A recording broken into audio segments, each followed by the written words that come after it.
What up, muchachos? Lot Fader back here with another free pick for you guys. This time it's going to be for UFC 258, taking place Saturday, February the 13th at the UFC's Apex Center in Las Vegas. The play will be for the main event between Kamari Usman and Gilbert Burns. So when I first saw this matchup, I was thinking over.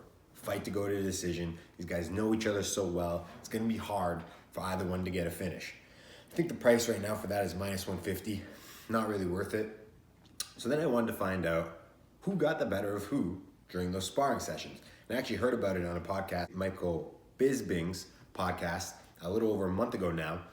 He says, I know someone close to the situation, and they told me when he's at his best, no one in the welterweight, no one in the world can beat Kamari Usman at 170 pounds. Pretty sure that was Rashad Evans, because Rashad Evans and Michael Bisping used to work together at UFC on Fox, and Rashad Evans is an OG of that gym. He was there pretty much since the beginning, back when there were Black Zillions, then it became Hard Knocks, now it's Sanford MMA, and he's been there since day one. And Gilbert Burns and Kamari Usman pretty much have as well. They were members of Black Zillions, so they've been training together for a while. These guys know each other well, and if anyone's gonna know who's gonna win Saturday night, or who's gonna get the better of the matchup, it would be Rashad Evans. And then of course, I got so excited, I'm like, can't wait to share this with these guys. It's more than likely that more people don't watch, that most people don't watch Michael Bisping's podcast. And then of course, Kamari comes out in his press conference on Wednesday and says, yeah, Burns knows who got the better of who during those sparring sessions. And then Burns came back and was like, yeah, but Kamari knows that I can submit him. You have to read between the lines with this, because these guys aren't going to be explicit. I was really surprised that Usman actually admitted that he was the one that got the better of him in those sparring sessions. I was not expecting that. But you do need to read between the lines. So when I hear Burns talk so much about getting the finish, every time he's been asked how he's going to win the fight, he keeps saying, I'm going to do it by submission. I'm going to knock him out. I'm going to finish him. I'm going to finish him. Reading between the lines, and you can come up with your own conclusions yourself, but what this says to me is he doesn't believe he can win 3 out of 5 rounds against Usman. That's why he keeps saying, I'm going to get a finish. Usman has been like, it really depends on Burns. I can finish him.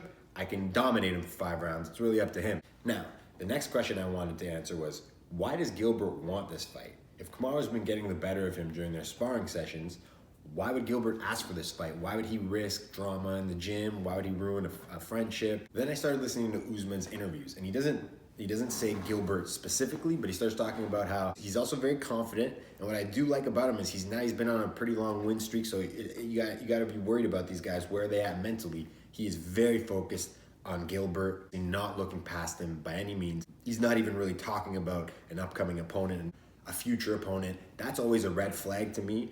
When you hear a fighter start talking about the guy that they're going to fight after, or the girl that they're going to fight after their upcoming fight, don't look past your opponent no matter who they are in the UFC. Now, another thing that Gilbert's been talking about a lot, he thinks he has a huge advantage because the guys at his camp know Usman better than the guy in Usman's new camp know Gilbert Burns, because of course Kamari Usman almost a year ago now moved, when this matchup was originally made, moved to Colorado to train with Trevor Whitman. To me, that's complete bullshit. There's nothing anybody can tell either guy that they don't already know.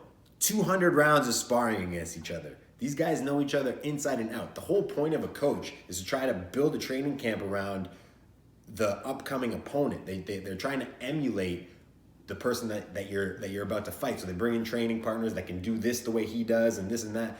They've already fought each other. They already know each other well. So they both know what they need to do to beat the other. So I think that's a little bit of wishful thinking on the part of Gilbert Burns. If anything, it's an advantage to Usman.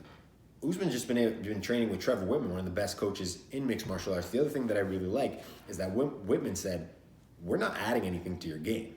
You came here a world champion. You know what you're doing. We're just going to work on your fundamentals. We're going to fine tune what you're already good at. Another good sign, because when you see these guys that have been at the top for a while, when they sort of fall down, they start to get away from the style that got them there, right? Maybe they were a wrestler and they got to the top by being a wrestler, but then they start to knock a couple guys out with their hands, and then they start to fall in love with the hands. That's when you start to see those guys fall from prominence. That does not sound like Usman at all. He's a guy that I really trust. I always think about this when I'm placing these bets. Do I trust this guy with my money? I really do trust Kamari Usman. He's a very smart guy.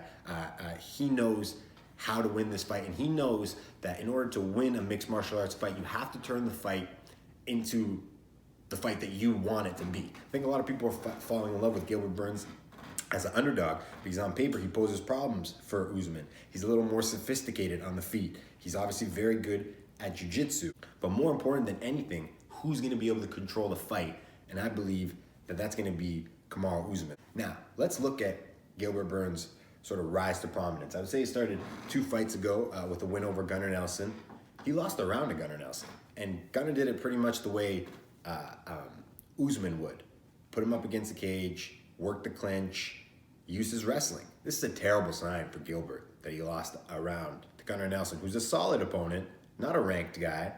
Kamari Usman, during this 16-fight win streak, has only lost 1 round. And that was to Kobe Covington, one of the top guys in the division, not Gunnar Nelson. Bad sign for Gilbert Burns. Then he knocks out Demian Maia. Deserves a lot of credit for that. No one's ever knocked out Demian Maia, I'm pretty sure. He did have the luxury of being able to go to the ground and finish him after he knocked him down, which Usman and Woodley didn't do. For those guys, once they score the knockdown, why would they take any risks and go to the ground, go to Demian Maia's world? So for them, they just back off, wait for Maia to get back up. Burns was able to go to the ground and actually score the finish.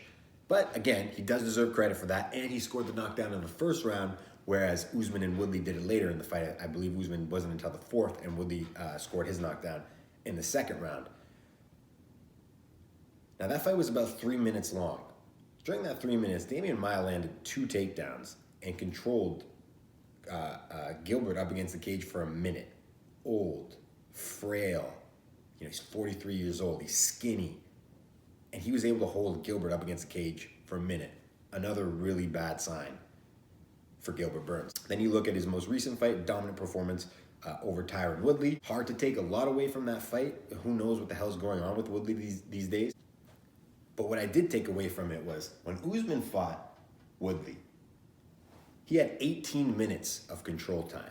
18 out of 25 minutes. I mean, that's crazy. That's Khabib shit. And Gilbert did a pretty good job too. 8 minutes, a little under 8 minutes of control against Woodley. And Woodley had 2 minutes and 50 seconds against Burns. So Burns was able to win the wrestling against Woodley, but he wasn't even close to as dominant as Usman was. So this is an MMA math. I'm talking about one specific aspect of the fight, the wrestling. And Usman crushed Woodley, whereas Burns beat Woodley. And so ultimately, that's why I believe that Usman will be able to control this fight. He's gonna be able to turn this fight into the fight that he wants it to be. He's gonna strike when he wants to strike. He's gonna wrestle when he wants to wrestle. I think there's a better chance of him taking him down than people think. A lot of people are looking at the fight with Demian Maia and how Usman never took him down.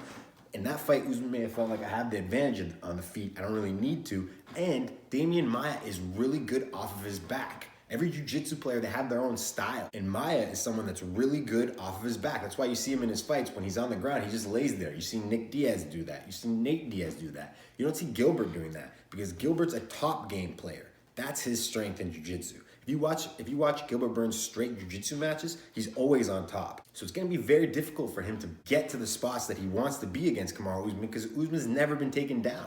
I think the fact that Burns has already pulled off submissions on Usman in training actually works against Gilbert because a lot of the traps that he has, a lot of the little nuances to his game, Usman's already seen. So he's not going to be able to throw anything at him that's going to catch Usman off guard. He's already going to know when he's in danger, even in situations where another fighter may not quite know it. You know what I mean? Like he'll lull you to sleep with this or that or whatever. Usman's already going to know. He's going to be like, I've been here before. I know he wants me to do this so he can do that. That's why I'm going to roll with Kamari Usman by decision. I got that at plus 120. Bet365. Thanks for watching. Sorry this went a little too long. Best of luck with your plays. Have a great day.